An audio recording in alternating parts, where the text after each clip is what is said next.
At first, I didn't think it was real. I woke up to this blinding light, and I was transported to another place. Pluto TV. Then I heard a voice. Come with me if you want to live. There were thousands of movies and shows, and they were all free. The truth is our It's just so beautiful. On Pluto TV, free streaming of Terminator 2, Fringe, Arrow, The 100, and The X-Files may cause excitement, loss of sleep, and sudden belief in extraterrestrials. No credit cards or alien encounters necessary. Pluto TV. Stream now, pay never.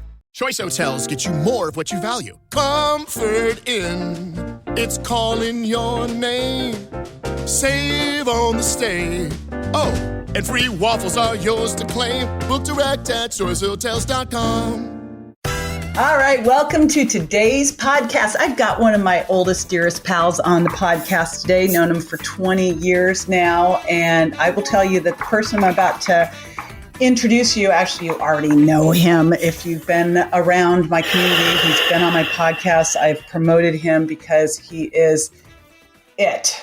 He is, besides being one of my favorite people on the planet, he's a crusader. He's a pioneer. He is really the person who's put functional medicine on the map. You probably guessed who I'm talking about here. I'm talking about my buddy, Dr. Mark Hyman, who's with everything he's doing, he's still practicing out there. He's a 10 times New York Times bestselling author, about to be 11 with this next book. And this next book, Food, What the Heck Should I Eat? I still remember talking to him, and he goes, gosh, we were laughing about the biggest question we get asked is, what did you eat today? So, and what should I eat? So he's got that answer for you in this book. And when you hear what's in here, like this is one you want to run out and get. He has really been pivotal in getting functional medicine out there. He's the chairman of the Institute for Functional Medicine. He is now setting up, he is the director at the Cleveland Clinic Center for Functional Medicine, created that, which is so huge. And he's the Pritzker Foundation Chair in Functional Medicine there. So it's really at the college there, the College of Medicine there. So it's really cool because he has just moved forward with this. And he's moved forward with this when people were just bashing him, telling him he was crazy. So, I'm so thankful for all the work he's done in helping everybody out there. And besides that, he's the medical editor of the Huffington Post. And he's on all sorts of TV. He's on Dr. Oz all the time, at Good Morning America, CNN, CBS. You've seen him everywhere. And now today we get him here, and he's delightful and super fun as always. Now, in the interview, we have a super cool gift from Dr. Mark Hyman for you. I'm going to tell you all about it. It's this quiz that really helps you identify, what's going on with you, and then like in terms of the toxicity in the food that you're eating. So super cool quiz. I love these. You know how much I love these. And you can get that at jjvirgin.com/food. Dr. Mark Hyman, welcome back to the show. I'm so glad you're here with me today. I'm so glad to be here. Well, I know that we have talked about this one on and on and on about how the biggest question you always get asked is, what the heck should you eat? Right? It totally, completely.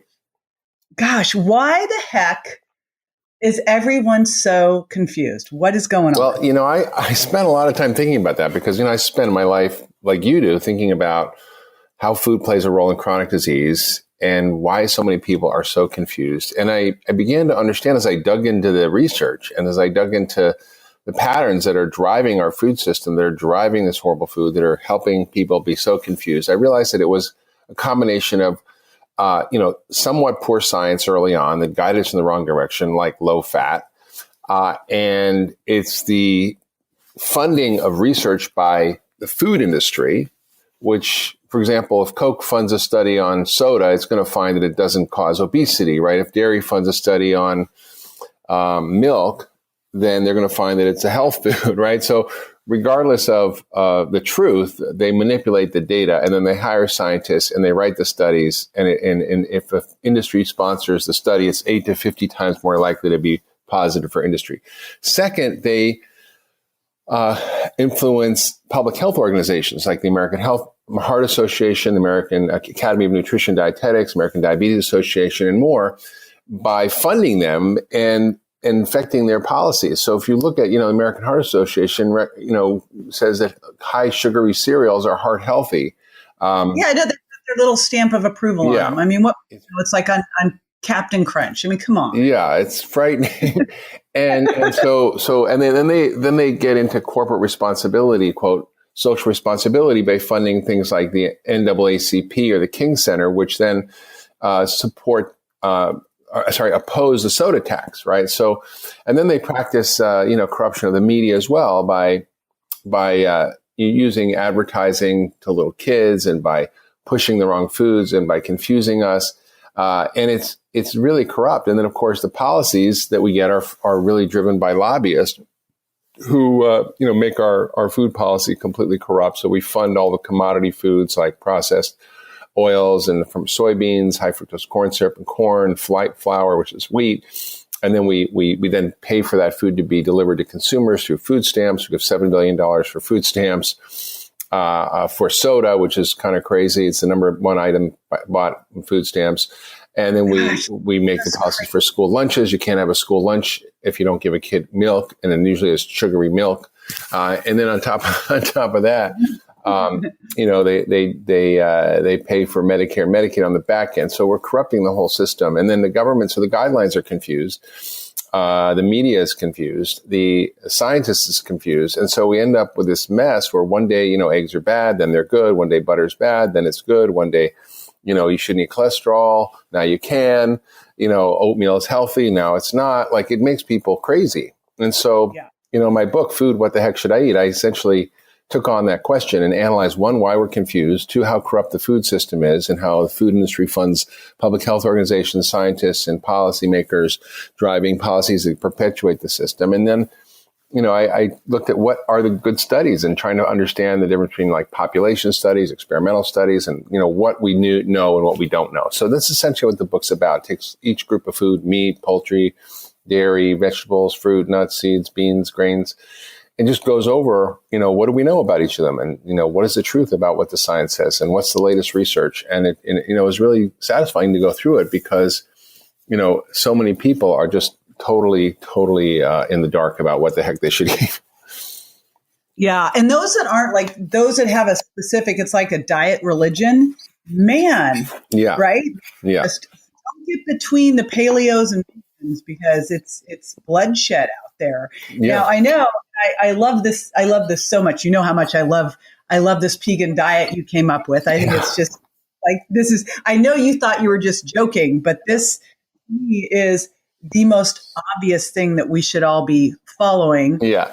It's kind of funny, right? It's like I was sitting on a panel with a cardiologist who was a militant vegan and another guy who was a hardcore paleo doctor, and they were arguing back and forth. And I was like ping pong. And I'm like, hey, if you're a vegan and you're paleo, I must be Pegan.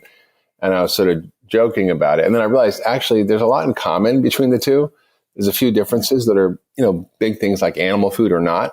But other than that, they're pretty similar. Both are no dairy, both are low glycemic foods, both are tons of plant foods, both, agree on no processed foods, both agree on, no chemicals, additives, preservatives. Like there's a lot in common. Both agree that we should be eating nuts and seeds. And there's some, differences on the grains, beans, and the meat. But, when you look at the overall recommendations, they're not that different. It's just where you get your protein and from. So I think that I came up with this as a way to sort of poke fun at it, but also to sort of realize that there's a balance here, and there's a lot of different ways we can eat, and there are some key principles that I think everybody agrees on. It should be low glycemic. It shouldn't spike your blood sugar, and you've written a lot about that, JJ, and that's a key thing around aging, weight gain, heart disease, cancer, diabetes, dementia, all really related to that. So whatever you eat, it has to be that. What? There is still so much confusion around that simple. To me, that is such a simple concept. And yet we still have, people doing these smoothies loaded with fruit juice, right? And I mean, so there's still even that concept, which is of all the concepts, like lower your sugar, you still hear people going, but it's honey. Yeah. I mean, I go buy these green juices and then I go, I'm going to have the green juice. And I look at the bottle and I'm like, wow, this is more sugar than a can of soda. It's a soda. And you look at like any of these diets still have room to become problematic. Like you look at paleo and they have now all those paleo treats. I'm like, come on, all that honey treats. And then you look at vegan and you've got all these gluten-free cupcakes and cookies, and it's like, right. You have to look at all of this stuff and go, I think probably, because I'd love to talk about some of the core principles. I would think one is unprocess your diet. Yeah. Yeah, absolutely. I like 12 main principles, and they're pretty, nobody can really argue with them. They're just kind of common sense. But the problem with common sense is not too common. So, right. Well, what are some of the surprising ones? Now I know, and I'm going to tell everybody, this is obviously the book you have to have. And I just love that you actually called it, What the Heck Should I Eat? So food, what the heck should I eat? But let's throw out, even though we think these are so obvious, there is still so much confusion. I mean, heck, some of the people I talk to, Mark, they think eggs are dairy products. They think corn is a vegetable. Yeah. So, I've never seen a cow lay an egg. Have you, JJ? I don't think they're dairy. Dairy is from cows. Eggs are from chickens. But they're in the dairy section of this grocery store. That's why. Right, that's why. Right next to the milk and the butter. Yes, and then you've got corn out in the vegetable section. So you see where this could come from. Totally. It's so confusing. I think the eating a diet that's like eliminating processed foods and chemicals and additives, I think that's just ground zero. Average American eats about 5 pounds of additives a year. We are full of pesticides. The hormones and antibiotics in food do affect human health in adverse ways. We're consuming tons of artificial sweeteners, which have horrible effects on your gut flora and your metabolism and lead to weight gain. I mean, we're just eating so many chemicals. And then, I think the second thing is, if it was made by the food industry, it's probably bad for you. There are some packaged or processed foods that are okay, like a can of sardines, a can of tomatoes, a can of artichokes. Like those are fine because, like a food with one item in there. It says artichokes, water, right. I'm just wondering, Mark, I remember I went on Rachel Ray and I was talking about not eating dairy. And then I had to do a disclaimer because I got in trouble because they're like, well, what about the Dairy Council? So I'm wondering, as you go out and start to say this, how the heck, I know that you'll probably be able to roll it on to Dr. Oz because they go along with this stuff and he's behind us. But, this is going to be tough to get out into the media. Well, I got to tell you a story, actually. I was on Martha Stewart once on her show, and I had my segment, and there was, about detox and getting healthy. And then they had her trainer on. And, when you've been on many shows, the person who's doing the show has usually a teleprompter or cheat process. You got to know your stuff. And you don't get a cheat sheet. And so the producer was like, well, we're going to do a whole thing on dairy. And this is what we're going to say. I'm like, listen, this is not right. Dairy is not a perfect sports drink. And here's all the literature. And I sent it to him. He's like, I know, but the show is being sponsored by the Dairy Council. And so the trainer on the show literally read from cue cards prepared by the Dairy Council of talking points on what to say. And I'm watching this and I'm like, oh my God. I mean, the Dairy Council convinced the government. They were furious because it wasn't a recommendation, the original guidelines to eat dairy. They put so much pressure on the government that the government formed a research group and a dairy, I think it was a promotion and research board, to partner with the Dairy Council, and they funded a lot of the got milk ads. I remember that study, though, I remember that bogus study that came out about dairy and weight loss. And at the time, I was on Dr. Phil, and I was taping teens, how they could go and eat healthy at fast food restaurants, which is a joke because the answer is you can't. But, especially maybe some of the things like the Mexican ones, but not McDonald's. So I'm at McDonald's. And I've got 3 of their top people standing behind the camera that's pointed at me, standing at the checkout place. And first of all, they're all obese, including their dietitian, with their arms folded, waiting to see what I was going to say. And I'm like, great, what do you do? That's what I think people don't realize is you will get edited straight out of these TV shows when you say these things. I know, it's crazy. I mean... So I think, we really been bamboozled by the Dairy Council. I mean, David Ludwig and Walter Willett, who are some of the top nutrition scientists in the world at Harvard, they wrote an editorial saying the dietary guidelines that tell us to drink 3 glasses of milk a day are completely unfounded in science. And they went over and over, like skim milk makes kids fat and it doesn't protect you against bone loss. In fact, it leads to more fractures. It promotes cancer, promotes allergies, acne, gut issues, lactose intolerance. I mean, it's not nature's perfect food. And yet, most Americans, still believe you have to feed your baby after you wean them. You have to feed them milk. How are they going to grow strong? I mean, it's this cultural meme that's so powerful. And, and then we took all the fat out of milk, made skim milk. We turned it into cheese and, all this processed cheese. It's part of so many foods. They just add cheese to everything. Yeah, it was amazing when I was writing the Virgin Diet and finding out where they were hiding, dairy and gluten. I'm like, why would they put that there? Yeah. It's crazy. It is a bit crazy. All right. Yeah. So we got the dairy situation and obviously all these additives that it's always incredible. I go off to Europe. I eat anything I want there. I always lose weight. I come back. I eat less here. I'm super careful. I choose everything. I gain it back. And it's not the walking, it's always these additives. It makes me crazy. So what's another one that might be a bit surprising to people, even though these are, to me, pretty commonplace, I'm sure for a lot of people. Yeah. Confused. I mean, I think the whole idea that, meat causes heart disease and cancer is a big one. I think, we've been taught that red meat is bad. We've reduced our consumption of red meat dramatically. We've dramatically increased our consumption of dairy and poultry, which actually may be a bad thing, and I'll explain in a minute. But we were taught this, and we still are taught this. And I think that there's a number of issues here. One is how were the studies done? Like, what were the studies that proved this? Well, the studies that were done that quote prove this were population studies, which don't prove cause and effect, just correlation. So you can see a pattern, but you can't prove anything. Second, people who in the studies, during the time of those studies were in the era where meat was considered bad for your health. So they didn't eat meat if they were health conscious. And the ones who didn't give a crap about their health ate tons of meat. And also, by the way, didn't exercise, weighed more, ate 800 calories more a day, more processed foods, more sugar, less fruits and vegetables, didn't exercise, smoked, drank too much. Of course, they had more disease, right? It wasn't the meat. It's like we call it the healthy user effect. So people who are healthy, like in the women's health study, we found that hormones actually seem to reduce the risk of heart attacks and cancer.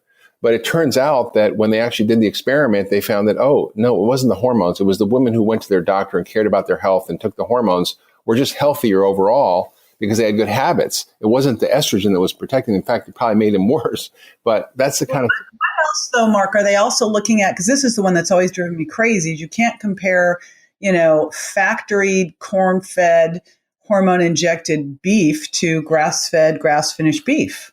Yeah, exactly. So yes, the studies were not done on, bison or elk, or they weren't done on grass-fed beef or, no, they weren't. So I think that's the other part of the issue. And I think when you look at experimental studies, paleo diets improve all the biomarkers of health and aging and cardiovascular disease and cancer markers and diabetes when people are testing diets that are, include healthy meat. And I think if you're going to eat meat, it should be sustainably raised. It should be free of hormones and antibiotics. It should be grass-fed. It should be humanely raised. And it should be ideally in a regenerative process. There's a new book that came out called Kiss the Ground. It's, I think, coming out soon. And it's essentially a book about how animals play a huge part in the ecosystem and soil restoration. And climate change is a huge factor in animal factory farming, and we have to address that. And this is actually showing how raising animals in a traditional way that's based on grazing practices actually can restore grasslands where there's deserts, and they can actually sequester enough carbon if it's done at scale to take us back to the pre-industrial era.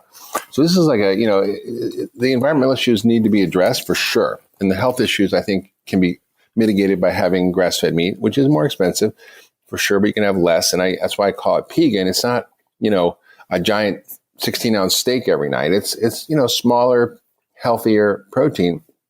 And most of your plate should be plants. We should have most of your diet as tons of veggies and fruits. And it's not fruits and veggies, it's veggies and fruits because, yes, thank you. It's not like 8 or 9 servings of fruit and like 1 serving of veggie. It's like 1 serving of fruit and 8 or 9 of veggies. And by the way, I know when you're talking about veggies, what makes me crazy in the, I guess it's now called My Plate, is that they made fruits and veggies the same. And then they also made non-starchy and starchy vegetables the same. And I'm like, gosh, if someone thought that a head of broccoli was the same as a potato, was the same as apple juice or raisins, what are they going to have? They're going to choose the broccoli. They're going to choose the potato or something like that. So I'm guessing you're meaning eat lots of non-starchy vegetables, load up. Like that's probably the only thing you could get a group of us together and everybody would agree on, even, the paleos versus the vegans, right? Totally. Yeah. And I think paleo can go bad too. Like, you can end up eating tons of sugar and natural sugars and date sugar and all this crap. And it's just sugar. And I'm like, all those paleo treats. I'm like, guys, so you stuck some bison with a bunch of dried fruit, made it a paleo bar, and you think it's okay? No. Yeah.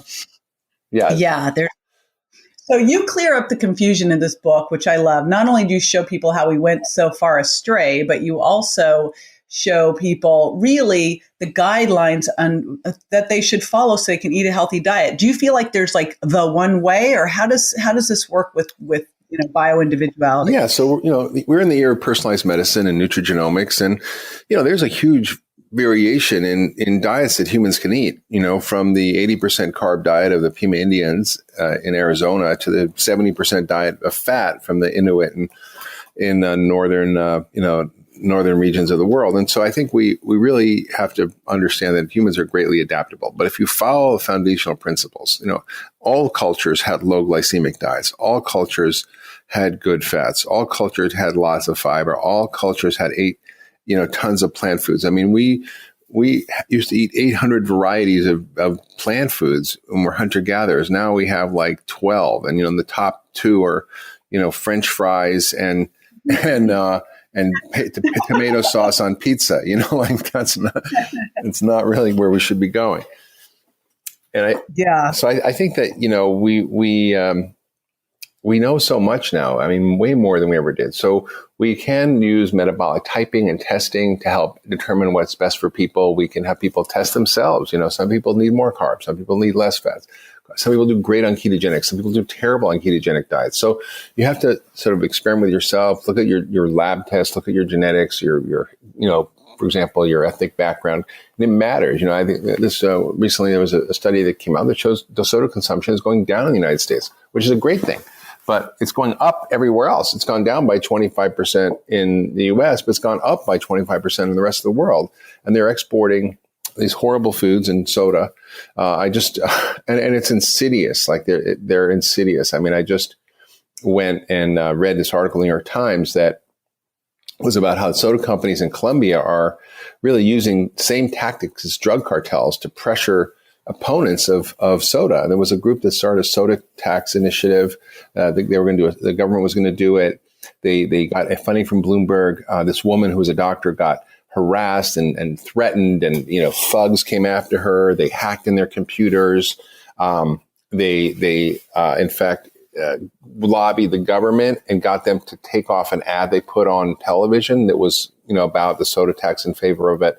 And then they got them not only to take out the ad, but they got them to make it an offense to actually mention the soda tax. So they would be fined $250,000 by the government if they said anything in the media about this.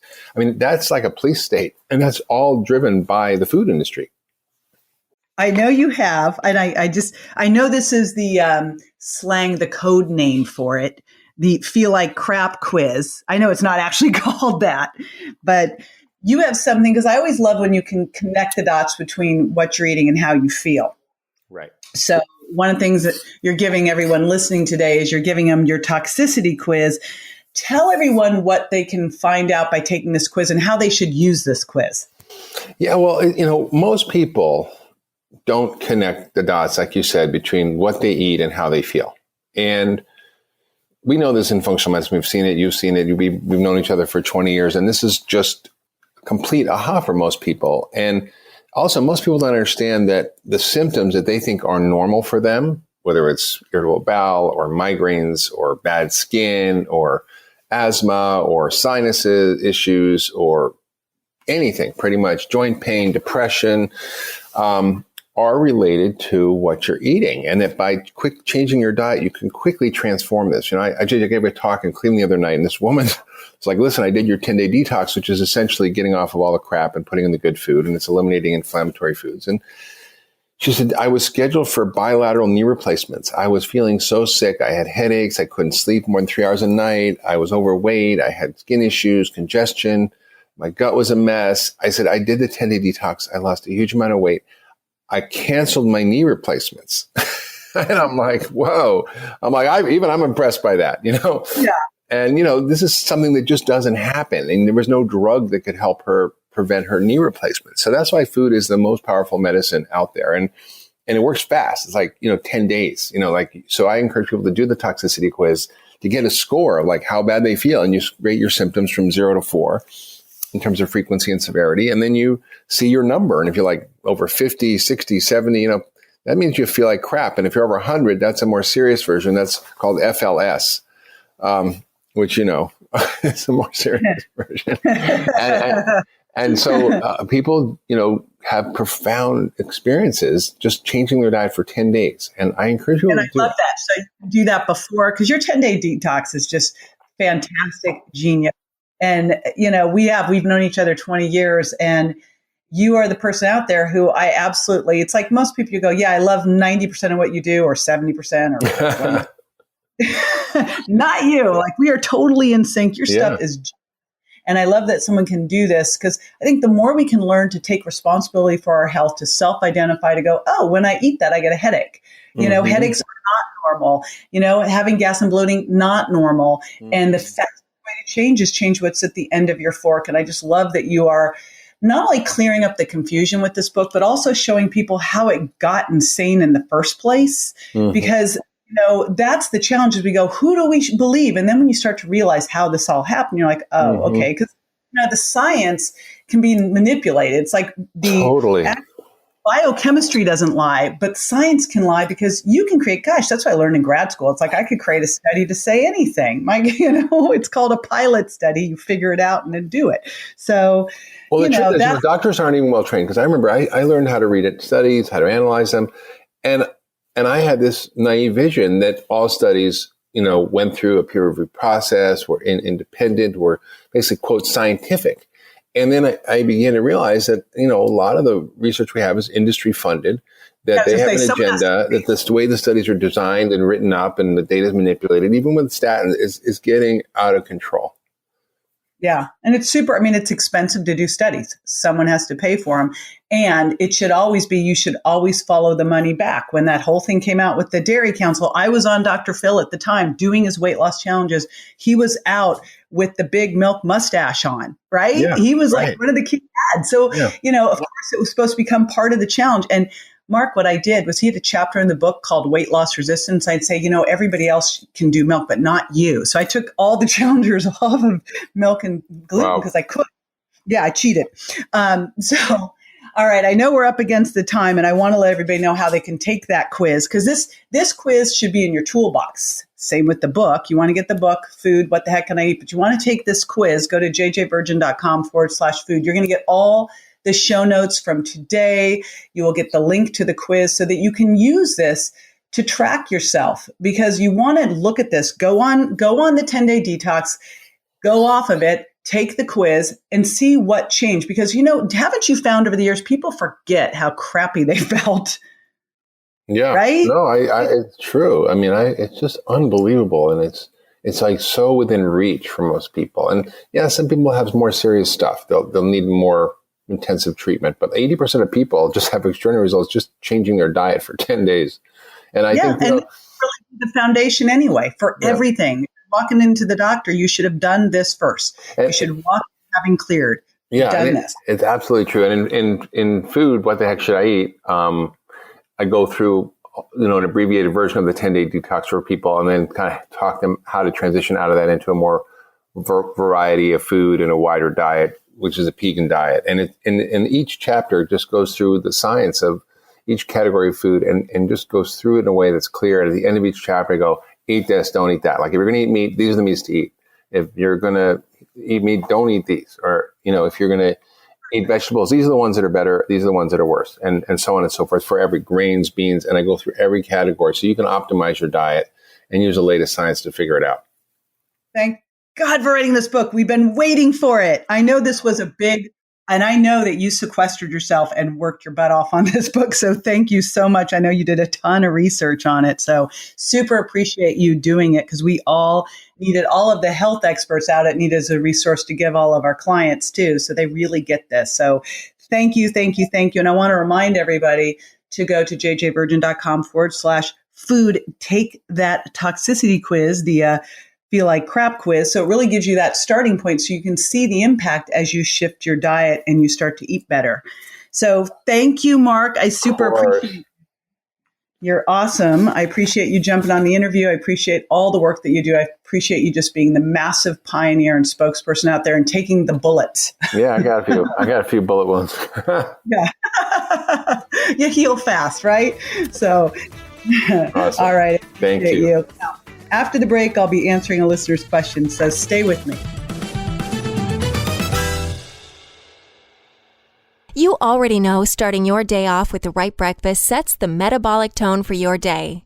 And now the perfect and easiest way to do this is with JJ Virgin's all-in-one Paleo-Inspired protein shake.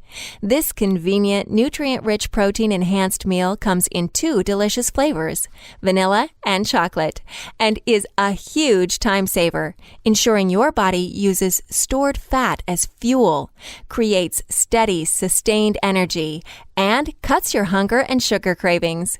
Visit jjvirgin.com/products today and experience the easy way to lose more weight and keep it off.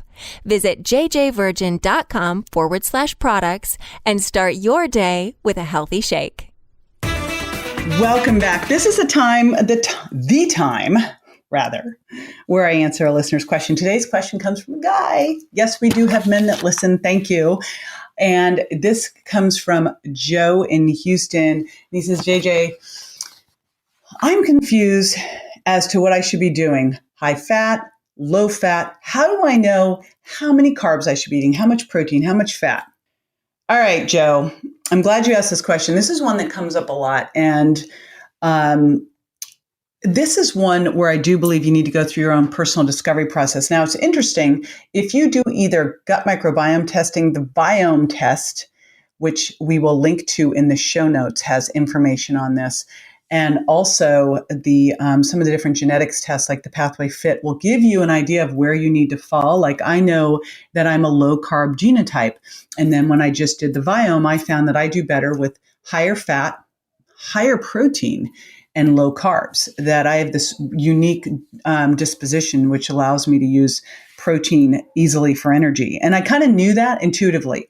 And so here's what we do. And this is why I loved that Mark had that quiz, is I think the most important thing is to really take it and become your own personal health detective. Because just what I told you, how I did these tests that showed I was a low carb genotype, I'd actually already gotten to that place, just really paying attention to my body. So here's where I start.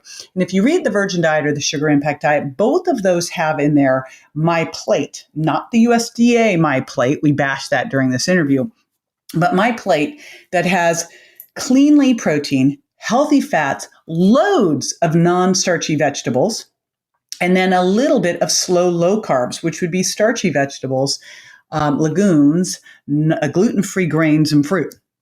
And the way I teach people to eat is ideal amounts of, or optimal amounts of clean, lean protein for them.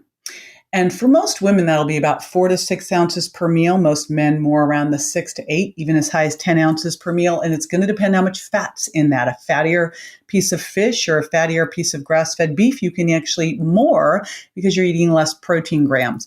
But basically, I'll dose it at about 0.75 to 1 gram of protein per pound of lean body mass. So you get on a body fat scale, you check it out, and that's how you dose it. I put more in if you're training hard or recovering from, say, a surgery or healing or recovering from being sick.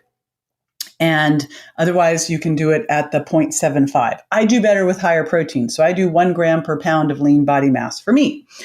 Next up, you're going to eat 1 to 2 servings of slow, low carbs at each meal. And you might even say, 0 to 2, because sometimes some people do well on keto. I don't. I do better when I eat a little bit of the slow, low carb in the evening. I don't tend to eat much of that at all during the day, but I'll do it in the evening. So 0 to 2 servings of a slow, low carb at breakfast, lunch, and dinner. So that could be berries, it could be legumes, it could be wild rice, it could be a sweet potato. And a serving size of that is about a half a cup of the slow, low carbs, or a cup of fruit or squash. Okay. Next up is loads of non-starchy vegetables, 5 to 10 servings a day. So each meal, yes, even breakfast, put it into your JJ Virgin smoothie, you're going to be eating some non-starchy vegetables. That's spinach, all the deep green leafies, broccoli, cauliflower, Brussels sprouts. I just did the Viome test and they said, wow, you eat a lot of sulfur-rich vegetables. I'm like, yes, I do. I do my broccoli, my Brussels sprouts, my cauliflower, lots of it. They could tell I've been good. I got to get an A on that. And then the rest of it's healthy fats. Generally, it's 2 to 4 servings per meal, and that's like 5 to 10 nuts, half of a small avocado, some of the fat from the grass-fed beef or the wild salmon, could be ghee, could be olive oil, coconut. And then you start there, and then you start to play around. I discovered I do better a little lower in carb. If you find that you go lower in carb and your energy crashes and you don't sleep well, bring it back up a little bit. If you feel you don't feel, and by the way, if you're not feeling good, the other thing I highly recommend is to take some protein and fat digestive enzymes, because that can help tremendously as well. So there is not a perfect answer. There's some bioavailability here. Your body does adapt, and it's really up to you, again, to connect the dots between what you're eating and how you feel, because that's the most important piece of this at all. And the fastest way to feel better is to change what's at the end of your fork. Now, if you'd like to submit a question, just head on over to my Facebook page at JJ Virgin Official or Instagram at JJ Virgin. We stock those. We answer them, of course, all the time. And I answer them on my Facebook Lives, but then we also stock them because I'm always looking for those awesome questions I can pull on my podcast. Now, the other awesome things that we look for to pull on the podcast are reviews. And it means the world to me when you leave a review. So this is a big ask to say, hey, if you like this, if you're listening, I would super appreciate you leaving a review. And, just, hey, whatever you want to rate it. Whatever you feel, I would super appreciate it. It helps so much, helps other people kind of go, should I watch this? Should I listen? Well, you can't watch it, but should I listen to this? So your review means a lot, and it means a lot to me and all my team too. So this one is from Lady Alberg from USA, 5 stars. So great. I listen religiously to JJ. With the shorter length of the podcast, it's easy to listen to in the car, and she gets right to the point in delivering such great information. And if you know me, you probably figured this out. I'm super direct. She offers a wide variety of topics, so it always keeps me listening. This is super valuable. Thank you so much, Lady Alberg. I super appreciate it. And again, if you feel so compelled, I would really appreciate your review as well. You can just head on over to iTunes while you're there. Subscribe. And if you've got pals that you know would benefit from the show, share it on over to them. All right. Until next week. Thank you.